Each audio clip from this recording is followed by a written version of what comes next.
قائمت محمد الوسیل.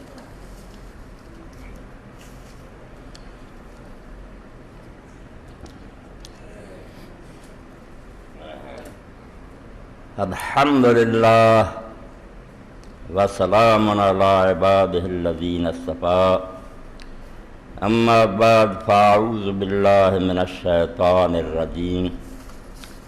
بسم اللہ الرحمن الرحیم. وما قدر اللہ حق قدرہ والارض جمیعا قبضتہ یوم القیامت والسماوات مطویات بیمینہ سبحانہ وتعالی عما یشرکون. واجب الاحترام احباب، دوستوں کے مشورے اور غور و فکر کے بعد میں نے چند چیزوں کا فیصلہ کیا. پہلے میں ان کا اعلان مناسب سمجھتا ہوں. سب سے پہلی بات تو یہ ہے کہ خطبہ اردو زبان میں ہونا چاہیے. یہ بہت سے دوستوں نے یہ بات بتائی کہ چونکہ اب بات کا سلسلہ دور تک پھیل گیا ہے، دوسرے ممالک میں بھی اس کی اشاعت ہے، وہاں زیادہ لوگ اردو سمجھتے ہیں. اس لیے اگر اردو میں خطبہ ہو تو اس سے عام لوگوں کو زیادہ فائدہ ہوگا. تو اللہ تعالیٰ کی توفیق اور مدد سے انشاءاللہ آئندہ جو خطبات جمعہ ہیں وہ اردو میں ہوا کریں گے. دوسری بات یہ ہے، جس طرح میرے بھائی نے توجہ دلائی وہ بھی ٹھیک ہے، وہ تو مجبوری ہے چھٹی کی وجہ سے. باقی وقت جو ہے اس کا میں نے یہ فیصلہ کیا ہے کہ وہ خطبے کا وقت صرف 40 منٹ ہوگا، اس سے زیادہ خطبہ نہیں ہوا کرے گا. 12:40 سے شروع کر کے 1:20 پر خطبہ ختم کر دیا کریں گے انشاءاللہ. یہ دوسری بات. اور تیسری بات یہ ہے کہ مسائل کے بارے میں کوئی آدمی کوئی چٹ خطبہ کے دوران نہ بھیجے، کیونکہ ان مسائل کی وضاحت میں پھر وقت زیادہ لگ جاتا ہے اور خطبہ لمبا ہو جاتا ہے. اس لیے صبر کریں. جو لوگ مسائل دریافت کرنا چاہیں نا، وہ جمعہ کے بعد میں بیٹھتا ہوں، بے شک یہاں ہی بیٹھنے کا اہتمام کر لیا جائے، کوئی بات نہیں. حجرہ میں بیٹھتا ہوں، وہ مسائل وہاں پوچھ لیا کریں، کھلے دل سے جو جی چاہے پوچھیں. یا خطبہ جمعہ اور بعد میں اگر کوئی دعا کی درخواست ہے یا کوئی ضروری اعلان ہے مسجد وغیرہ کے لیے یا کسی مسکین کے لیے، اس تک کی خطبہ کو محدود رکھیں. یہ بات بھی ذہن میں رکھیں کہ مسائل کے بارے میں چٹے نہ بھیجیں. یہ بعد میں آپ وہاں تشریف رکھیں اور پوچھ لیں، کیونکہ جو لوگ جلدی جانا چاہتے ہیں ان کو پریشان نہیں کرنا چاہیے. وہ جا سکتے ہیں اور بعد میں اگر جو لوگ پوچھنا چاہیں وہ پوچھ لیں. اس سلسلہ میں ایک بات جو انہی دنوں مجھے پیش آئی، جس کی وجہ سے میں اپنے سابقہ تجربات کے بارے میں اور اعلیٰ وجہ بصیرت ہو گیا اور مجھے یقین ہو گیا کہ یہ دور فقہی مسائل کے بیان کرنے کا نہیں ہے. ہم جن باتوں میں الجھے ہوئے ہیں نا کہ لوگوں کو نماز سکھائیں، وضو سکھائیں، نیکی بدی کی باتیں سکھائیں، یہ مجھے بے وقت کی راگنی محسوس ہوتی ہے. میں نے دیکھا تعلیم یافتہ لوگوں سے میرا واسطہ رہتا ہے. میں سمجھتا ہوں یہ سیدھے سادھے مسلمان ہیں، یہ مسائل اگر پوچھنا چاہتے ہیں تو نمازوں کے بعد بیٹھ جائیں، جی چاہے جو مسائل پوچھیں. وقت جو ہے ایسا ہے کہ الحاد جو ہے وہ غالب آتا جا رہا ہے. دنیا میں خود مسلمانوں میں ذہنی ارتداد پیدا ہو گیا. یہ بدقسمتی ہماری کہ لوگوں نے پہلے مرتدوں کی طرح نام نہیں تبدیل کیے. کوئی عیسائی ہو جاتے یا ہندو ہو جاتے تو ہمیں پتہ چل جاتا وہ مسلم ہی ہیں، رشتے ناتے ہمارے ان کے ساتھ ہو رہے ہیں، مگر اندر سے وہ بالکل یقین جانے مرتد ہو چکے ہیں. وہ نہیں مانتے کہ کوئی خدا ہے، نہ وہ مانتے ہیں کہ کسی وقت کوئی نبی آیا، کسی قیامت کو نہیں مانتے. اس کا اظہار وہ عام لوگوں کے سامنے کرنے سے جھجکتے ہیں، مگر اپنی مجلسوں میں مذاق اڑاتے ہیں ان باتوں کا، اور اس بارے میں ایسے شبہات اور اعتراضات کا اظہار کرتے ہیں پڑھے لکھے لوگ، جس سے پتہ چلتا ہے کہ یہ یقین کی دولت سے محروم ہو چکے ہیں. ان کا ایمان جو ہے نا اس کو گھن لگ چکا ہے. ہم زبردستی ان کو مسلمان مانتے ہیں، اور یہ بھی بیچارے اس لیے کہ کوئی گڑبڑ نہ ہو جائے خاندان میں خاموش ہیں، ورنہ بالکل وہ اسلام سے پھر گئے. ان کو کوئی یقین نہیں رہا. یہ ہماری صدیوں کی سمجھے غفلت اور یہ غالب نظام جو تھا کفار کا غلامی، اس نے دور کر دیا. اسی لیے علامہ اقبال فرماتے ہیں سونا تہذیب حاضر کے گرفتار غلامی سے بدتر ہے بے یقین. انگریزوں نے اور نہیں ہمارا کچھ بگاڑا، بہت سی ترقیاں بھی اس ملک میں کی ہیں، ہمارا یقین چھین لیا. انہوں نے ایسا نظام تعلیم قائم کیا کہ دینداروں کی اولاد جو تھی یہ وہ کھلی یا منکر ہوگی، اگر کھلی منکر نہیں وہ مذبذب ہوگی، شک میں پڑ گئی کہ اللہ جانے کون سا دین سچا ہے یا نہیں، بلکہ خود دین کے بارے میں شبہ میں مبتلا ہو گیا کہ پتہ نہیں کوئی دین نازل ہوا بھی ہے یا نہیں۔ انہی دنوں میں 3 راتیں میری ایسی صرف ہوئی ہیں کہ اسلام آباد سے میرے دوست ہیں ڈاکٹر بشیر صاحب، ان کے ساتھ 2 اور ڈاکٹر آئے ہوئے تھے، PhD لوگ، بڑے بڑے افسر ہیں، وہ بھی تھے، اور تیسرے دن ان کے ساتھ پھر یہاں یونیورسٹی کے ایک ڈاکٹر صاحب بھی آئے، جن کے بارے میں بشیر صاحب نے بتایا کہ یہ وہاں امریکہ میں پڑھتے رہے ہیں، ان کے پاس بہت سے سوال ہیں جو بڑے مولوی حضرات کے پیاس کو لے کر گئے، مگر انہوں نے کہا مجھے کوئی قائل نہیں کر سکتا، کسی نے معقول جواب نہیں دیا، اس لیے وہ بیچارے متشکک تھے کہ دین کی بات وہاں یہودی سے کسی سے واسطہ رہا، ان کا ایک دائریے سے رہا، اب انہوں نے ایسے سوال اٹھائے کہ یہ دین کے بارے میں جانتے نہیں تھے، پریشان تھے۔ تو 3 راتیں گزری، سوموار، منگلوار، بدھ، میں نے دیکھا کہ ہمیں یہ باتیں چھوڑ دینی چاہیے، بریلوی یہ کہتے ہیں، دیوبندی یہ کہتے ہیں، ہمیں خود ایمان کی فکر کرنی چاہیے، مسلمانوں کا یقین ہی ہم بچا لیں، ان کو یہ دولت نصیب ہو جائے، دل سے یہ مان لیں کہ اللہ برحق ہے، رسول سچا ہے، قیامت ٹھیک ہے، اس کی ضرورت ہے۔ اور یہ باتیں جب اس طرح نہیں منوائی جا سکیں گی کہ ہم حوالہ دیں، قرآن میں لکھا ہے، حدیث میں لکھا، مسلم کے لیے تو اس سے بڑی دلیل ہی کوئی نہیں، جس نے اللہ رسول کو مان لیا اس کے لیے کافی ہے کہ اللہ نے کہا، رسول نے کہا، اب اس کے بعد اور کوئی دلیل نہیں، جو مانگتا ہے وہ اپنی حیثیت کو نہیں پہچانتا، کہلاتا مسلم ہے اور پھر اللہ رسول کی بات کے بعد بھی دلیل مانگتا نہیں، سمجھ نہیں آئی اس کو، وہ لوز تھنکنگ کا مریض ہے، اس کا دماغ جو ہے اس میں خلل ہے کہ اگر مسلم ہے تو پھر اللہ رسول کی بات کافی ہے، اور اگر مسلم نہیں ہے تو باہر کھڑا ہو جا، پہلے اس پر بحث کر کے اللہ کا رسول سچا ہے نہیں، نبوت پر بحث کر، نبی پر یقین ہو جائے گا تو اندر آ جانا، نہیں یقین ہوتا تو باہر ہونا، بے شک کافر مرو۔ یہ عجیب تماشا جو ہے کہ مسلم بھی کہلاتے ہیں پھر اللہ رسول کی بات پر یقین نہیں کرتے، کہتے دل نہیں مانتا، اس میں یہ سوال پیدا ہوتا، اس سے پتہ چلتا ہے کہ یہ عقل سے بھی کوڑے ہیں، بڑے بڑے ڈاکٹر فلسفی بنتے نا، بالکل عقل سے خالی ہیں۔ پہلے آدمی کو چاہیے کہ وہ بات کرنے سے پہلے اپنی پوزیشن متعین کرے کہ تم ہو کون، اگر مسلم ہو تو مسلم تو کہتے ہی اس کو ہے جس نے اللہ رسول کے آگے سر جھکا دیا۔ اب اللہ کے رسول نے کہہ دیا نا کہ ہمالیہ کسی زمانہ میں آسمان پر چلا گیا تھا، آپ کیوں نہیں کر سکتے؟ کہا کہ عیسیٰ علیہ السلام بن پاپ پیدا ہوئے ہیں، آپ تسلی کر لیں کہ کہا یا نہیں، بعد میں نہیں کہہ سکتے کہ بن باپ کیسے پیدا ہوا، یہ کافر کہہ سکتا ہے، پہلے طے کرو کہ تم کون ہو، غیر مسلم ہو تو ہم ناراض نہیں ہوں گے، آپ صاف کہہ دیں کہ میں نہیں اسلام کو مانتا، مگر پھر ہم چھوٹی چھوٹی باتوں پر نہیں بحث کریں گے کہ شادیاں 4 سے زیادہ کیوں جائز ہیں، خنزیر کیوں، یہ باتیں نہیں، یہ شاخیں ہیں، ہم خود نہیں جانتے کیوں ہیں۔ فوج میں ایک شخص ملازم ہوتا ہے، فوج کے قوانین ضوابط کہا جاتا ہے اس طرح دوڑو، اس طرح کیوں، کیا نہیں، فوج کے وہ ضابطے ہیں، آپ یہ فیصلہ کر سکتے ہیں کہ فوج میں بھرتی ہونا ہے یا نہیں، بھرتی ہونے کے بعد قدم قدم پر سوال کریں یہ کیوں ہے، یہ نہیں ہو سکے گا، اتھارٹی حکم دے گی، آپ کو ڈو اینڈ ڈائی ہونا پڑے گا، کرنا پڑے گا اور مرنا پڑے گا، آپ یہ بھی نہیں سوچ سکیں کہ یہ تو گولیوں کی بچھار میں بجے رہے۔ اور اگر اطمینان ہی نہیں ہوتا رسول اللہ کی رسالت پر معاذ اللہ تو بے شک آپ باہر، پھر ہم بحث آپ سے الگ کریں گے،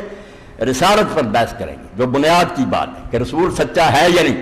بعد میں چھوٹی بات میں، یہ ایک اصول کی بات میں نے آپ کے سامنے کہہ دی اپنے تجربے کے بارے، اور آپ لوگ بھی یہ کریں،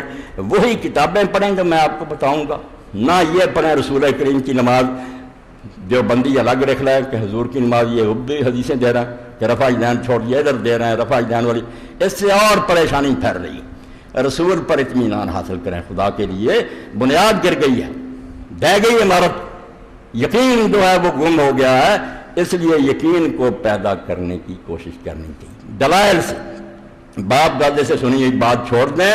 آپ اپنے آپ کو بھی ویسے ہی سننے میں، جیسے میں نے ڈاکٹر انیس احمد صاحب کے بارے میں سنا، میرے دوست سے وہ سول جج تھے یہاں رستم علی صاحب،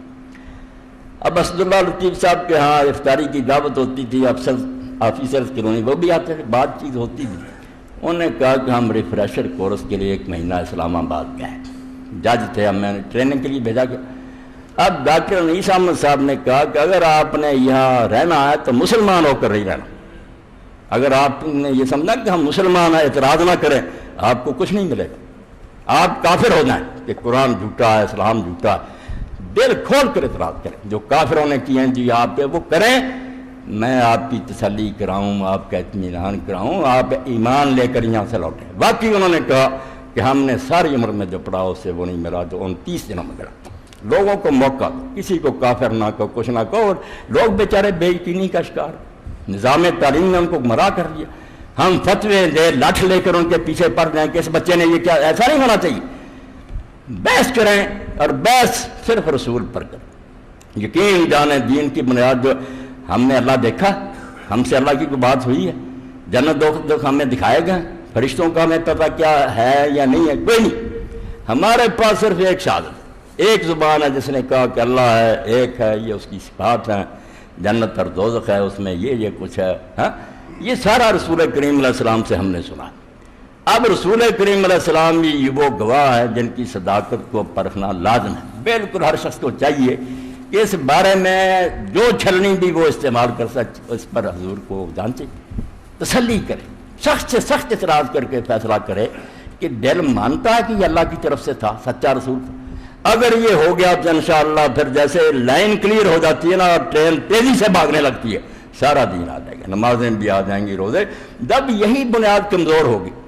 آپ باپ دادا سے سنے وہ مانتے ہیں تقلیداً کہ مسلمانوں میں پیدا ہو، یار یہ لوگ کہتے ہیں ہمیں کیا پتہ عیسائی سچے، پھر نہیں، سب کچھ تباہ، کچھ نہیں۔ دین کی بنیاد رسول کریم علیہ السلام کی رسالت کا اس بات ہے، یہ اصولی بات سمجھیں۔ اس لیے کتابیں بھی بتاؤں گا، پھر بھی بتاتا رہوں گا، سوال بھی اس کے لیے کریں، سیرت النبی پر آپ ڈٹ جائیں۔ قرآن جو ہے یہ بھی صرف حضور کے کہنے سے ہم مانتے ہیں اللہ کی کتاب، ہمیں نہیں پتہ کہ جبریل آئے تھے یا نہیں کیا، حضور نے فرمایا۔ آپ کو ہم نے سچا مانا، دل و جان سے مان لیا کہ اللہ کا کلام، آپ پر اعتماد اٹھ گیا، ساری عمارت گر گئی، بکس اڑ گئی، ساری بارود کی چنگاری نے سب کو برباد کی۔ اور اگر انکار نہیں بھی، شک بھی آ گیا نا کہ خدا جانے بہت سچے ہیں گوتم، پھر بھی دین برباد ہو۔ اور اسی لیے آپ دیکھتے ہیں کہ قرآن مجید کی آخری سورہ میں اللہ نے جس شے سے پناہ مانگنے کو حکم دیا کیا ہے، شر الوسواس، وسوسہ پیدا ہو گیا نا، شیطان نے کوئی خیال ڈال دیا آپ کے دل میں، شاید یار یہی بات ٹھیک ہو، برباد۔ یہ بیج کو جیسے گھن کھا جاتا نا، پھر نہیں پودا اٹھے، دین نہیں آئے گا کبھی بھی۔ وسواس ایسی بیماری ہے، اللہ کے رسول علیہ السلام نے خود دعائیں سکھائی ہیں، میں وسوسۃ صدر، دل میں وسوسے نہیں آنے چاہیے، وسوسہ دین کو کھا جاتا ہے جیسے لکڑی کو آگ کھا جاتا۔ تو ایمان اور یقین جو ہے نا، یقین پیدا کرے غافل، یقین سے ہاتھ آتی ہے وہ درویشی کے جس کے سامنے جھکتی ہے فخور۔ فخور چین کے حکمرانوں کو کہتے ہیں، جیسے آج ہم بش کو کہتے ہیں نا، اس زمانے میں چین کے حکمران سب سے بڑے مانے جائے فخور۔ تو درویش فقیر کہتے ہیں یقین پیدا کر، یقین اگر آ گیا نا تیرے اندر تو فقیر بھی ہوگا اور گودڑی پہنے ہوگا اور چٹائی پر بیٹھا ہوگا نا، وقت کے سلطان سلام کے لیے آئیں گے، تجھے نہیں جانا پڑے گا، تیری خدمت میں حاضر ہوں گے۔ یہ وہ دولت ہے، اور یقین نہیں ہوتا کچھ بھی نہیں، یقین کے بغیر کوئی بات نہیں۔ خلیل آسا درے ملک یقین،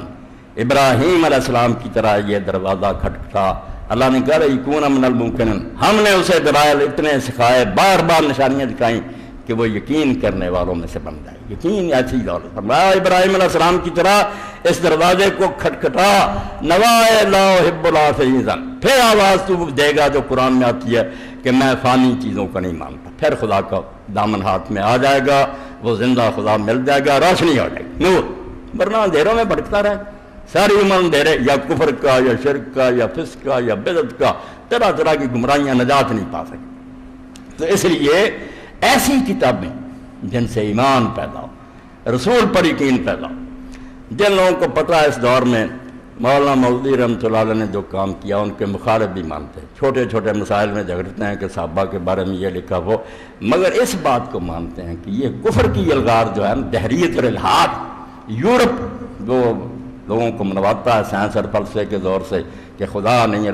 اس کا مقابلہ صرف اس شخص نے کیا، اور اس کے دشمن بھی اس کی کتاب میں استعمال کرتے ہیں، لکھتے ہیں کہ اگر یار ان مسائل میں نہ ہوتا تو اس سے بڑا کام کسی نے نہیں کیا، جو یہ کر گیا ان کے مقابلہ میں کوئی نہیں کرے۔ اب اس میں سے تفہیمات جلد، تفہیمات وہ سیٹ ہے، کئی جلدیں، جس میں مولانا نے جو بالکل سمجھانے کی باتیں تھیں نا، گہری باتیں جن میں مسلمان بھی الجھے ہوئے تھے، غیر مسلموں کو بھی غلط کرنے، صرف اس پر مضمون لکھیں، وہ الگ کر دیے گئے تفہیمات کہ سمجھنے کے قابل بات نہیں۔ اس کے پہلے حصے میں کہ ایمان برسالت کی ضرورت کیا ہے، رسول کی کیوں ضرورت ہے، لوگ کیوں اپنی عقل اور سمجھ سے نہیں سمجھ سکتے کہ یہ صحیح ہے یہ غلط، عقل کیوں ناکارہ ہے، روی کی کیوں محتاج ہے، جو ان چیزوں کو پڑھے گا اس کو پتہ چلے گا جس شخص نے کیا کام کیا۔ یہ شاخوں کو کترتے رہتے ہیں کہ یہ مسئلہ لے لو، یہ مسئلہ لے لو، بھئی بات تو بنیاد کی کرو کہ رسول اللہ کی طرف سے ہے، اور کبھی رسول آئے بھی ہیں یا ہے ہی افسانہ، اللہ نے کبھی نہیں بھیجی، بلکہ اس سے آگے بڑھ کر کہ اللہ بھی ہے یا معذاللہ یہ بھی ہمارا ایک وہم ہے، خیال۔ اس کو جب تک آپ نہیں سمجھے گی، میں نے دل کی بات آپ سے کہی،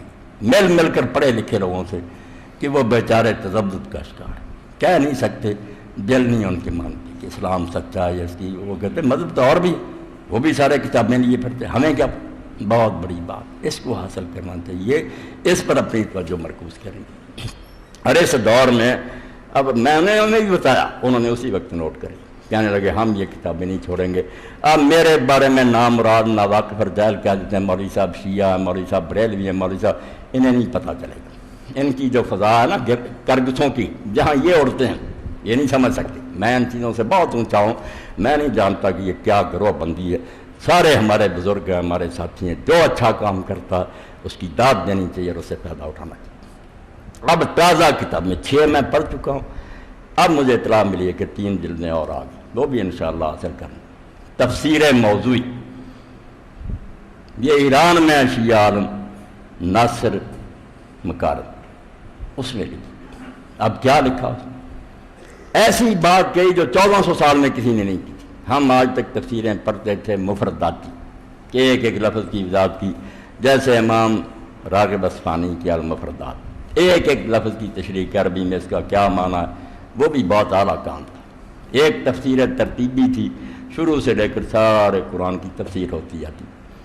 یہ بھی انہوں نے کی ہے، 10-12 عالم مل کر بیٹھے، انہوں نے وہ تفسیر نمونہ اردو ترجمہ ہوا۔ صرف یہ گلا ہے کہ ان کتابوں میں لوگوں نے شیعت کو سیر دی، کہیں کہیں نہ شیعہ کی بحثیں آ گئیں کہ حضرت علی امام ہے، جیسے بریلوی حضرات حاضر ناظر کی لے آتے ہیں، وہابی اپنا فاتحہ پڑھنے کی لے آتے ہیں۔ قرآن میں ان بحثوں کو گھسیڑنے کی کیا ضرورت ہے، قرآن میں یہ بحثیں ہوئی ہی نہیں، آپ حدیث میں لے جائیں، فقہ میں لے جائیں، وہاں جھگڑتے پھرے، قرآن غریب کو کیوں کھینچتے ہیں کہ فاتحہ نہیں پڑھتا اس کی، کہیں نہیں، حدیث گھسیڑ کر قرآن مجید کا مترادف بناتے ہیں، وہ علی کی امامت کا دخل دے دیتے ہیں۔ ایسی چیزیں نہ ہوتی ہیں تو یہ قیمتی کی باتیں ہوتی ہیں، بہت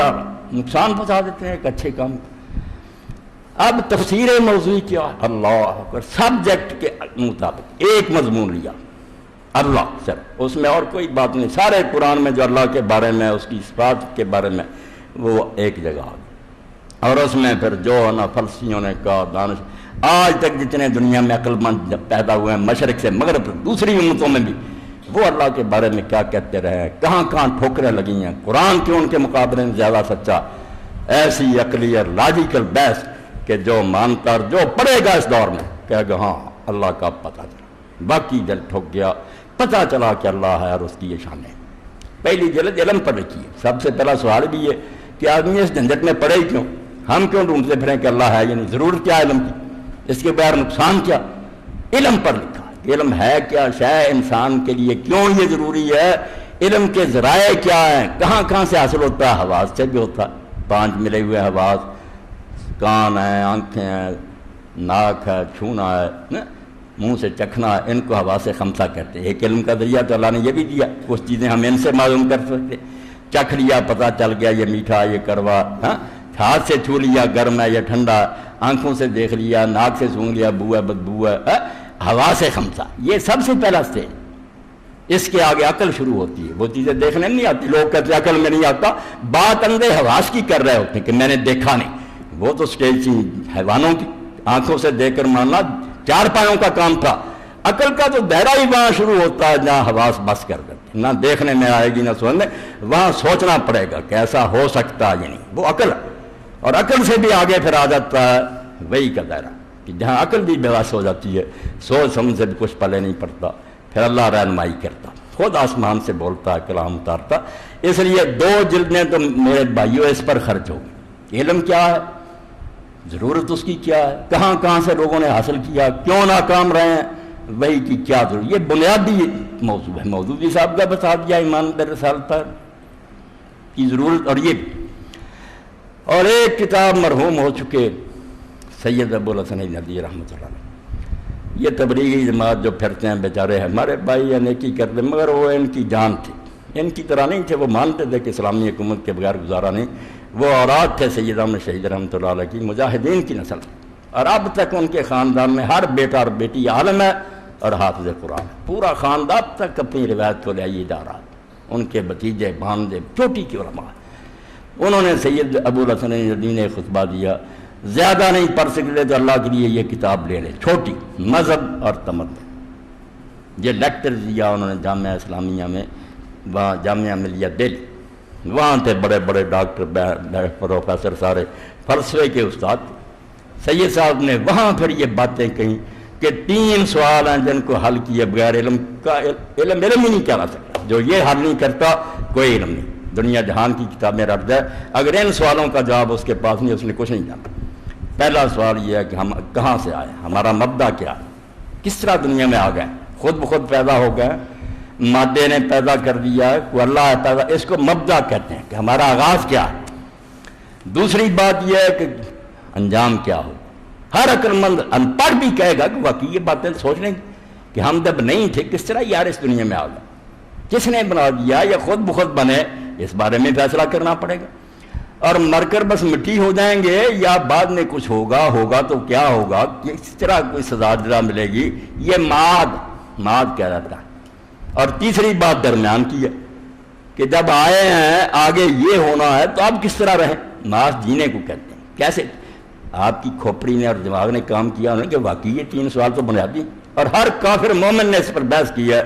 جو بھی تمدن بنا ہے، تہذیب دنیا میں بنی، اب بھی جو چل رہی ہیں قومیں، کچھ نہ کچھ انہوں نے سوچا، چاہے یہ کہہ دیا کہ خود ہی بنے، چاہے یہ کہہ دیا کہ مٹی ہو جائیں گے، یہ کہا کہ جونے بھگتنے کے لیے، جو دی چاہے جواب دیا ہو، مگر اس سے جان نہیں چھڑا سکتی، بس کہنا پڑا اس بارے میں کچھ نہ کچھ ہے۔ اور یہاں جینے کے لیے صرف عقل کافی ہے کہ دانا آدمی بیٹھ کر جو مرضی سوچ لیں، یا اس کے لیے کوئی اور خارجی رہنمائی کی ضرورت ہے جس کو وہی کہتے ہیں، باہر سے کوئی مدد آنی چاہیے یا انسان خود ہی ایسے کب، یہ سوال ہے۔ اس پر انہوں نے جو لیکچر دیا ہے مذہب اور تمدن، میں کہتا ہوں وہ شخص جس زمانہ میں آیت اللہ تھا، اللہ کی قدرت کی ایک نشانی تھا، کبھی کبھی اللہ ایسے بندے پیدا کر رہا ہے، بشر ہی تھا، مگر اس کے علم کو جب ہم دیکھتے ہیں ایک ایک سطر میں موتی پڑا، پکڑا ہے ان سب کو بالکل بنیادوں سے، ڈائریوں کی کتابوں کے حوالے، صوفیوں کے حوالے، سب کو اس نے بتایا کہ صوفی بھی ہار گئے، انہوں نے بھی اشراق کے ذریعے کچھ نہیں ملا، اختلاف، کوئی وحدت الوجود کہتا، کوئی وحدت حقیقت معلوم ہے ایک نہ ہوتا، کچھ نہیں، محنت انہوں نے کیا، نیک حقیقت تک نہیں پہنچ سکے، حواس والے بھی ہار گئے، عقل والے بھی ہار گئے۔ پھر ثابت کیا کہ صرف ایک گروہ دنیا میں ایسا آیا جن کے پاس 100% حق تھا، ایک رائے بھی کم نہیں تھی، وہ نبی تھے علیہ السلام، کیونکہ وہ اپنی طرف سے نہیں بولتے تھے، ان کا نہ اندازہ تھا، نہ تحقیق تھی، نہ ریسرچ تھی، اللہ خود بولتا تھا، انہیں بتا دیتا، جس نے جہان بنایا جو وہ بتاتا تھا کہ میری دنیا ایسی، اس لیے جو بات بتاتے تھے اس میں نہ کوئی غلطی تھی، نہ خطا تھی، کوئی خامی نہیں تھی۔ انبیاء اتنی پیاری کتاب ہے، ایمان بس روح میں سما جاتا کہ واقعی اللہ ہے، اس کے نبی سچ، پھر آیات بھی بہت سی۔ اس لیے اصل کرنے کے کام جو ہیں یہ ہے، چھوڑیں چھوٹی باتوں کو ہاتھ ناپ کے نیچے باندھنے، لوگ نماز ہی چھوڑ گئے، وہ کہتے ہیں اللہ ہی کوئی نہیں، نماز کیا کہ آپ کس چکر میں پھنسے ہوئے ہیں کہ 2-4 اگر مسجد میں آتے ہیں ان بیچاروں کو بھی لڑاتے رہتے ہیں، وہ ایک دوسرے سے سلام سے ہی جاتے رہتے ہیں، میرا مولوی کہہ دیتا ان سے سلام نہ کہنا، وہ کہہ دے اسے کہنا، صرف یہ ہے خدمت ہم انجام دے رہا ہے، اللہ کے لیے اللہ منواؤ، اس کے رسول منواؤ، آخرت منواؤ، اس پر دلائل دو، محکم دلائل، تاکہ پتہ چلے کہ واقعی بھیجنے والا بھی ہے، اس غرض کے لیے بھیجا ہے، بعد میں نتیجہ یہ سامنے آئے گا۔ تو اب میں صرف اس سلسلہ میں جو میں نے قرآن مجید میں سے پڑھا اس کا ترجمہ ذرا کر دوں۔ یہ سورہ زمر ہے،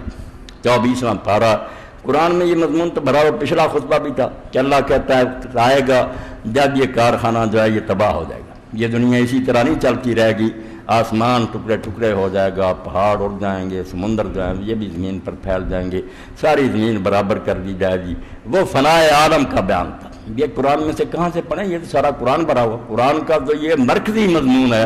کہ لوگوں کو بتایا کہ یہ دنیا ایسے نہیں چلتی رہے گی، یہ چمن ہمیشہ آباد نہیں رہے گا، برباد ہو جائے گا۔ وقت آئے گا کہ سب کچھ تباہ و برباد کر دیا جائے گا، مگر تباہی پر ہی بات ختم نہیں ہو جائے گی۔ یہ نہیں کہ صرف تباہ کر کے چھوڑ دیا جائے گا، لوگوں کے مرے مرے نئی دنیا بنے گی، آسمان نیا بنے گا، زمین نئی بنے گی، اس میں پہاڑ نہیں ہوگے، اونچ نیچ نہیں ہوگی، اذا الارض مدت، اور وہ زمین اس سے پتہ نہیں لاکھوں گنا بڑی، آدم علیہ السلام سے لے کر سب جو اس پر آئیں گے، کوئی پتہ نہیں وہ کتنی لمبی چوڑی کر دی، اس کا کیا نظام ہو اب نہیں ہم کچھ جانتے، بنے گی، بعد میں لوگ زندہ ہوں گے۔ تو اب جو ظالم یہ کہتے ہیں کہ نہیں بس مر جائیں گے، مٹی ہو جائیں گے، ان کے بارے میں اللہ پاک نے فرمایا ما قدر اللہ حق قدر۔ یہ سارے دہریوں کا جواب ہے کہ جو مانتے ہی نہیں خدا کو ان کو چھوڑو، جو مانتے نا کہ اللہ ہے پھر قیامت کے منکر ہیں، ان کے بارے میں اللہ نے کہا ما قدر اللہ حق قدر۔ ان ظالموں نے اللہ کی شان پہچانی ہی نہیں جیسے پہچاننی چاہیے تھی۔ انہیں اللہ کا صحیح پتہ ہوتا کیا انکار کرتے، کیوں یہ باتیں کہتے کہ قیامت نہیں آئے گی؟ میں نے پچھلے جمعے میں بھی اشارہ کیا تھا، اب بھی، کہ اللہ کیا ہے جو چاہے کر سکتا۔ اگر یہ مانتا ہوتا ظالم کیوں سوال اٹھاتا کہ جب ہڈیاں ہو جائیں گے، مٹی ہو جائیں، کس طرح دوبارہ پیدا ہوں گے؟ تو نے ظالم اپنے اللہ کو نہیں پہچانا، تو کسی عاجز اور بے بس کو مانتا ہے اللہ، ورنہ اللہ کو صحیح کو مانتا ہوتا، جو چاہے کرے، وہ ہزاروں دفعہ تباہ کرے، دنیا نئی بناتا رہے، کیا اعتراض ہے تجھ؟ تو نے نہ اس کی قدرت پہچانی، تو ویسا اومنی پوٹینٹ ہے، اتنی طاقتوں کا مالک ہے، نہ تو نے سوال اٹھایا کہ کون جانتا ہے کس نے کیا کیا۔ آدمی کو خود نہیں یاد رہتا، آدم علیہ السلام سے لے کے قیامت تک کتنے انسان ہیں، کس کو یاد ہے اس کا دل کتنی بار دھڑکا، دل میں کیا خیال آیا، آنکھوں نے کیا چوری کی؟ یہی سوال شیطان پیدا کیا۔ فرمایا ظالم اگر تو اللہ کو بکل شیء علیم مانتا کہ اس سے ایک ذرہ بھی چھپا نہیں ہے، اس کے لیے ماضی حال مستقبل سب ظاہر ہے، وہ ہر شے کو جانتا۔ اور اگر تو کہتا ہے کہ بس ہے تو سب کچھ ٹھیک، مگر اس نے کیوں دنیا بنانی ہے، تو اس کی حکمت کا منکر ہے، تو اس کو نادان اور بیوقوف سمجھتا کہ اتنا بڑا جہان بنا دیا، ادھر نیکیوں کے ڈھیر لگ رہا ہے، ادھر بدماشیاں ہو رہی ہیں، وہ تماشا دیکھتا اور مر جاتے ہیں لوگ، وہ سب کو مٹی میں مرا دیتا۔ اس کی مثال تو میرے دوست کہہ رہا ہے بالکل ٹھیک ہے کہ ایک بچہ دیر رات پڑھتا رہا، اس نے پرچہ دیا ہے، خالی چھوڑایا، ممکن ہے دونوں کو انعام دے دیا۔ آپ ہی بتائیں آپ کے بچے کے ساتھ اگر یہ ظلم ہو، پڑھنے والے بچے کو بھی وہی انعام دو، فارغ اور بالکل بیکار رہنے والے کو آپ کا دل جو ہے دعائی نہیں دے گا کہ ممکن تو ظالم ہے، میرا بچہ دیر رات جاگتا رہا اور اس کو بھی وہی انعام۔ اس لیے اس سے بڑی بے حکمتی، نادانی اور بے وقوفی ہو ہی نہیں سکتی کہ کام کرنے والے کو اور نہ عمل کرنے کو برابر کرے۔ تم میں سے کون آقا ہے جس کا ایک مزدور کام کرے اور دوسرے سرے سے کام ہی نہ، ان کو دونوں کو تنخواہیں دے؟ کوئی عقل کرو، اللہ کو اس سے بھی زیادہ نادان سمجھا۔ اسی لیے جنہوں نے کہا تھا کہ یہ دنیا جو ہی چلتی رہے گی، کیا جواب دیا اللہ نے؟ اللہ کی باتیں لاجک پر مبنی۔ میں کہتا ہوں عقل یہ ہے اصل سوچ، جاہلوں کی سوچیں بالکل بے۔ اللہ قادر مطلق ہے، جتنی بار چاہے دنیا بنائے، وہ علیم ہے، اس کو حساب دینے میں کیا مشکل پیش آئے گی، وہ ذرے ذرے کو جانتا ہے کہ یہ جو پیش ہوا یہ کیا کر کے آیا۔ وہ حکیم اور دانا ہے، جانتا ہے کہ یہ گندگی ہے، یہ لٹرین میں پھینکنے کے قابل ہے، یہ خوشبو ہے، یہ گلاب کا پھول ہے، یہ گلدان میں رکھنا چاہیے۔ اس کو اتنی سمجھ رکھ رہا ہے کہ یہ نیک ہے، اس کو انعام دینا ہے، یہ بد ہے، اس کو سزا دینی۔ تو فرمایا وما قدر اللہ حق قدر۔ جتنے قیامت کے بارے میں سوال اٹھاتے ہیں جواب آ گیا اس میں کہ انہوں نے اللہ کو نہیں پہچانا جیسے پہچاننا چاہیے، کسی اور ہی چیز کو اللہ مانے بیٹھے ہیں، ورنہ سوال سارے ختم ہوتے ہیں، اللہ کی قدر ہی نہیں پہچان سکے۔ وَالْأَرْضُ جَمِيعًا قَبْضَتُهُ يَوْمَ الْقِيَامَةِ۔ یاد رکھو وہ وقت آنے والا ہے جب یہ لمبی چوڑی زمین جو مشرق سے مغرب تک ہے یہ اللہ کی مٹھی میں ہوگی۔ تم سمجھتے بڑی بڑی دنیا ہے، اللہ تمہارا غرور خاک میں ملا دے گا۔ ایک ایک ضلع کے حاکم ہو کر تم متکبر بنے ہوئے اور کہتے ہیں میں ہوں میں ہوں میں ہوں، میں اس وقت تمہیں دکھا دوں گا کہ یہ ساری سلطنتیں میری مٹھی میں ہوں گی۔ وَالسَّمَاوَاتُ مَطْوِيَّاتٌ بِيَمِينِهِ، اور آسمانوں کو بھی میں نے لپیٹ کر یہ کروڑوں اربوں سیارے دائیں ہاتھ میں لپٹے ہوئے ہوں گے اور اس طرح جھنجوڑوں گا۔ حدیث پاک میں آتا، حضرت عبداللہ ابن عمرو بن العاص رضی اللہ عنہ جب حضور یہ بیان کر رہے تھے ممبر پر کانپ رہے تھے، حضور پر لرزہ طاری تھا کہ کیا وہ وقت ہوگا، بادشاہ کھڑے ہوں گے، متکبرین اور جبار کھڑے ہوں گے، مالک کائنات جھنجھوڑے گا اور کہے گا اے نا ملوک الارض، کہاں ہے وہ جو زمین میں بادشاہ کہلاتے تھے، آؤ سامنے اب این الجبارون، جو بڑے بنتے تھے سرکش،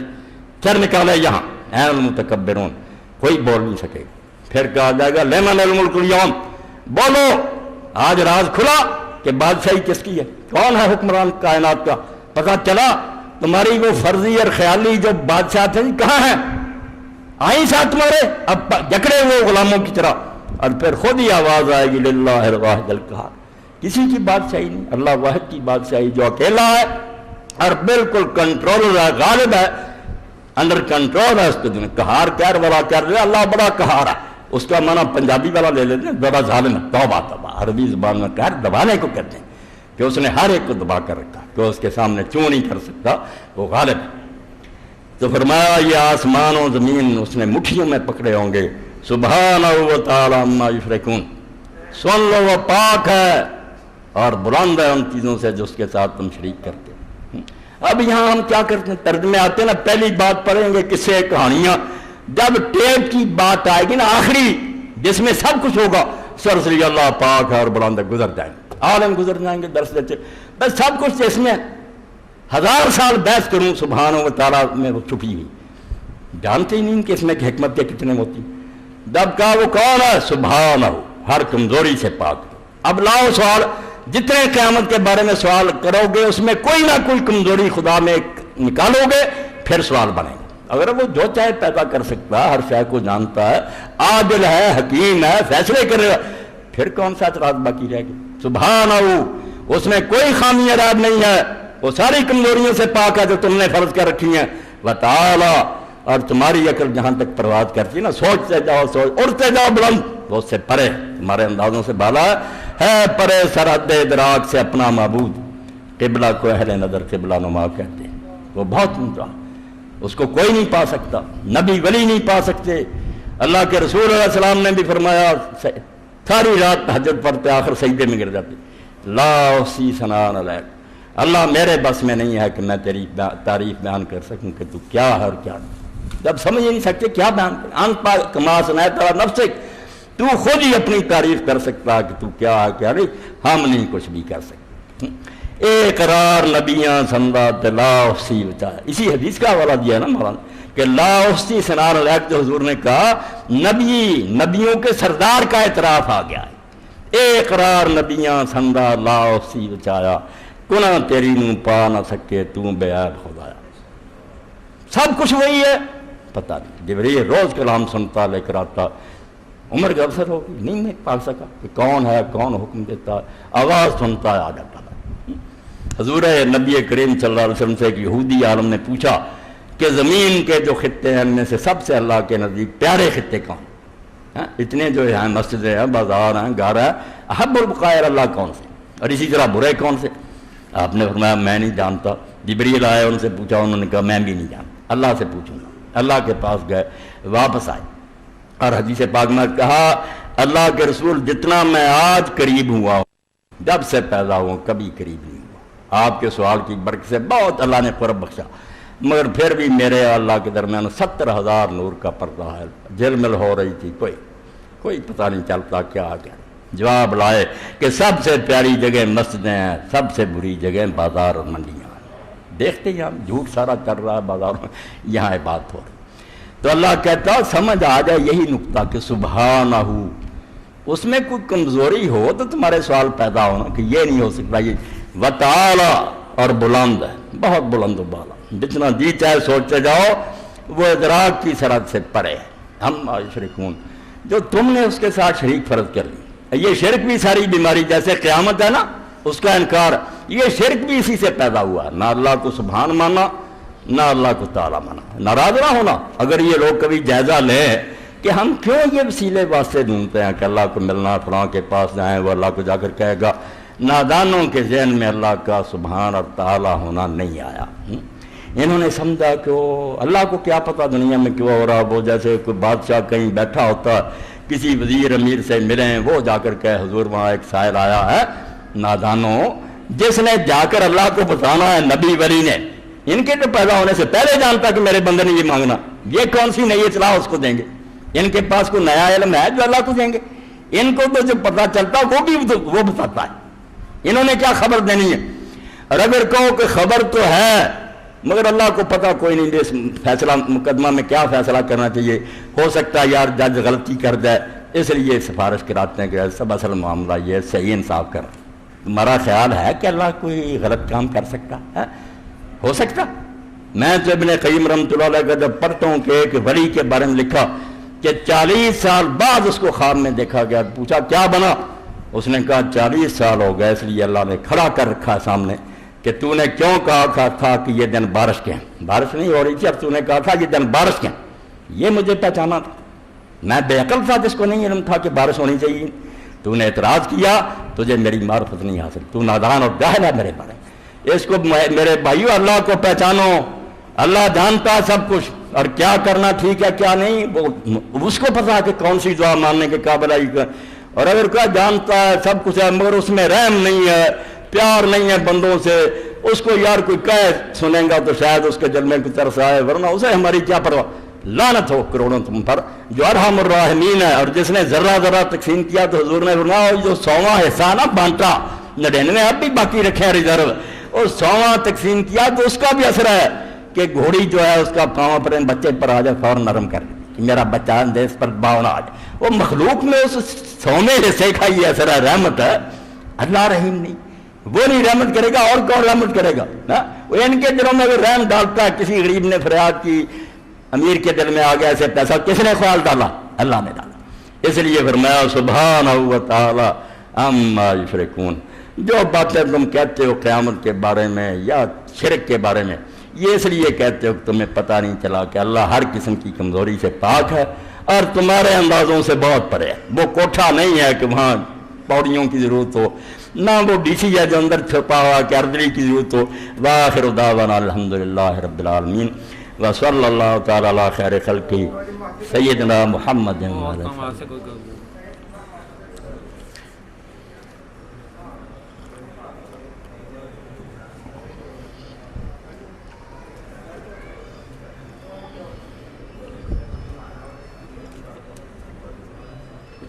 الحمدللہ۔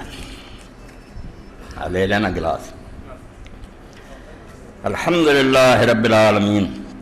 والصلاة والسلام علی رسولہ الامین وعلی آلہ وصحبہ اجمعین، اما بعد۔ سب سے پہلی بات تو یہ ہے کہ ہمارے ہمسائے اکبر بٹ صاحب کل فوت ہو گئے، ان کے لیے مغفرت کی دعا بعد میں کرنی ہے۔ جو چلا جائے نا دنیا میں سے، جس طرح ہم جنازے کے بعد کہتے ہیں السلام علیکم ورحمۃ اللہ وبرکاتہ، تو ابن عربی فرماتے ہیں السلام علیکم کہنے کے بعد اگر تم برائیاں کرتے رہو کہ اس میں یہ تھا تو تم نے میت کو سلام نہیں کہا، تم نے سلام نہیں کہا، تم تو بری نیت کے لے کر آئے ہو، اس نے جو کیا وہ اللہ کے حوالے ہے، اور اب تمہارا بندوں کا کام ہے کہ اس کے لیے بخشش کی دعا کریں، اس لیے کوئی ہو ہمیں ان کی غلطیاں نہیں چھاڑنی چاہیے، بخشش کی دعا کریں تو انشاءاللہ ان کے لیے بھی اور لوگ بھی جو مرحوم ہوئے، ہم نہیں جانتے کہ ہفتے میں کتنے مشرق مغرب میں ہمارے بھائی چلے گئے، ان کے لیے دعا کریں۔ دوسرا اعلان یہ کہ پرسوں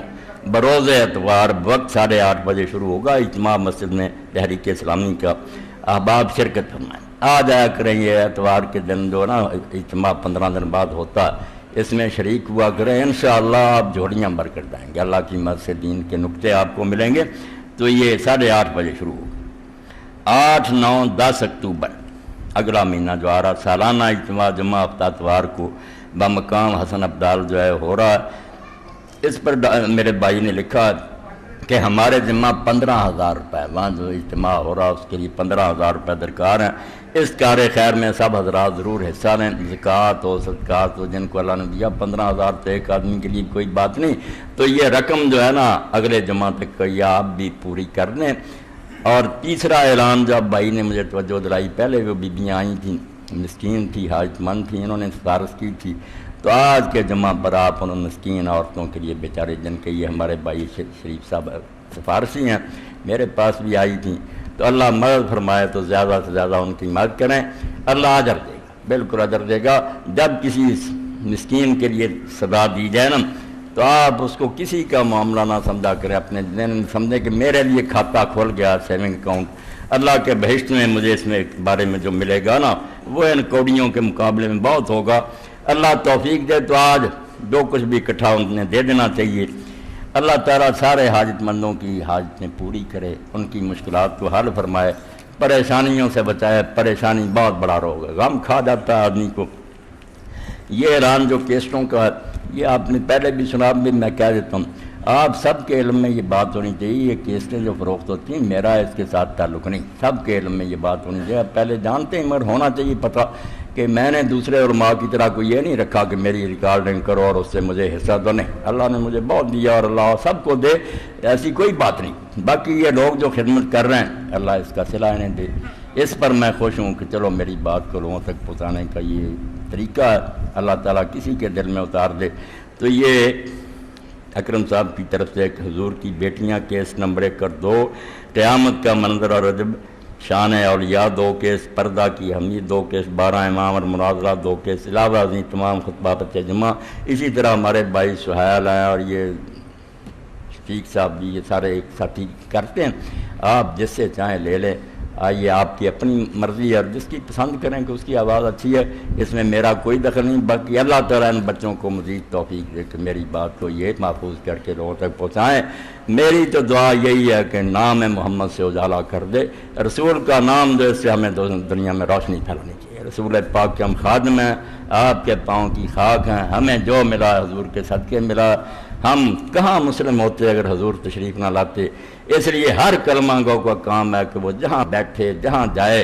حضور کے دین کا بہانے بانے سے چرچا کرے۔ اللہ اس کی توفیق دے۔ اللہم صلی علی محمد وعلی آل محمد کما صلیت علی ابراہیم وعلی آل ابراہیم انکا حمید مجید۔ اللہم بارک علی محمد وعلی آل محمد کما بارکت علی ابراہیم وعلی آل ابراہیم انکا حمید مجید۔ اللہم اغفر للمؤمنین والمؤمنات والمسلمین والمسلمات الاحیاء منهم والاموات۔ ان اللہ یأمر بالعدل والاحسان وایتاء ذی القربى وینہی عن الفحشاء والمنکر والبغی یعظکم لعلکم تذکرون۔ اللہ خوش رکھے۔